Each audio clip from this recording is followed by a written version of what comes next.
முதலமைச்சர் மு.க.ஸ்டாலின் சாவி கொடுத்தால் கைத்தட்டும் பொம்மை என்று அதிமுக பொதுச் செயலாளர் எடப்பாடி பழனிசாமி விமர்சனம் செய்துள்ளார்.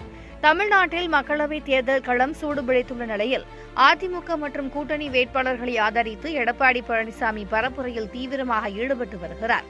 அந்த வகையில் நாகர்கோவிலில் கன்னியாகுமரி மக்களவைத் தொகுதி வேட்பாளர் பசுலியா நசரத் மற்றும் விளவங்கோடு இடைத்தேர்தல் வேட்பாளர் ராணி ஆகியோரை ஆதரித்து எடப்பாடி பழனிசாமி பரப்புரை மேற்கொண்டார். அப்போது பேசிய அவர், ஆட்சிக்கு வரும் வரை மக்களை நேசிப்பது போல் பேசிவிட்டு ஆட்சிக்கு வந்தவுடன் திமுகவினர் அந்தர்பல்டி அடித்து விடுகின்றனர் என விமர்சித்தார். அதிமுக ஆட்சியில் மாணவர்கள் மடியில் மடிக்கணினி தவழ்ந்தது எனவும், ஆனால் திமுக ஆட்சியில் மாணவர்கள் போதைக் கடுமையாகி மயக்கத்தில் உள்ளனர் எனவும் குற்றம் சாட்டினார். வாக்குகளை பெறவே கட்சியினரை தன் குடும்பம் என்று கூறி திமுகவினரிடம் மு.க.ஸ்டாலின் இரட்டை வேடம் போடுகிறார் எனவும் எடப்பாடி பழனிசாமி கடுமையாக சாடினார்.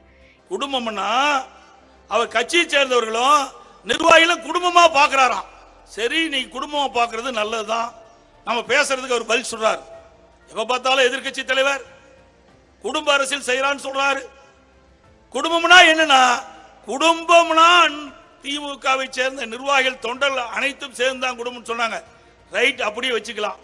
அந்த குடும்பத்தை சேர்ந்த நீ தான் குடும்பம் சொல்றீங்களே திரு ஸ்டாலின் அவர்களே, அந்த குடும்பத்தை சேர்ந்த ஒருவர் திமுக தலைவராக்குங்க, நாங்க ஏத்துக்கிறோம்.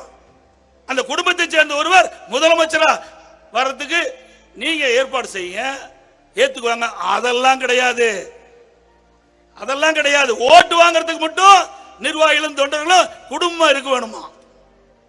ஆட்சி அதிகாரம் வருவதற்கு அந்த குடும்பத்தை சேர்ந்த வாரிசுகள் அதற்கு முன்னிறுத்துறாங்க. இதுதான் இரட்டை வேடம். எப்படியெல்லாம் கட்சிக்காரரை ஏமாத்துறாருன்னு நீங்கள் எண்ணி பார்க்க வேண்டும்.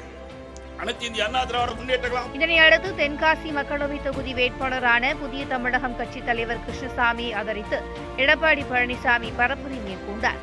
அப்போது உரையாற்றிய அவர், சாவி கொடுத்தால் கைத்தட்டும் பொம்மை போன்ற முதலமைச்சர் தமிழ்நாட்டிற்கு வந்துவிட்டார் என விமர்சனம் செய்தார். அதிமுக கூட்டணியை கள்ளக்கூட்டணி எனவும் கள்ள தொடர்பு எனவும் முதலமைச்சர் ஸ்டாலினும் உதயநிதியும் விமர்சித்த நிலையில், நாங்கள் எந்த கூட்டணி வைத்தால் உங்களுக்கு என்ன என்று கேள்வி எழுப்பினார். கள்ள தொடர்பு ஏங்க, அவருக்கு வேணா அப்படி இருக்கலாம், அவர் அப்படிப்பட்டவர் தான். ஏன் ஒரு கட்சி, ஒரு மிகப்பெரிய கட்சி, 30 ஆண்டு காலம் ஆட்சி செய்த கட்சி, பொன்விழா கண்ட கட்சி, எங்க கட்சியை பத்தி திமுக தலைவர், இந்த நாட்டுடைய முதலமைச்சர் எப்படி பேசுறாரு? கண்ணீத்தோட பேச வேண்டாமல்லோ, கள்ள தொடர்புங்கிறாரு. அவருடைய மகன் கள்ள தொடர்புள்ள கூட்டணி உதயநிதி சொல்றாரு. ஸ்டாலின் கள்ள கூட்டணி சொல்றாரு. நாங்க எந்த கூட்டணி வச்சா உனக்கு என்ன வலிக்குது? உனக்கு என்ன எரிச்சல் வருது?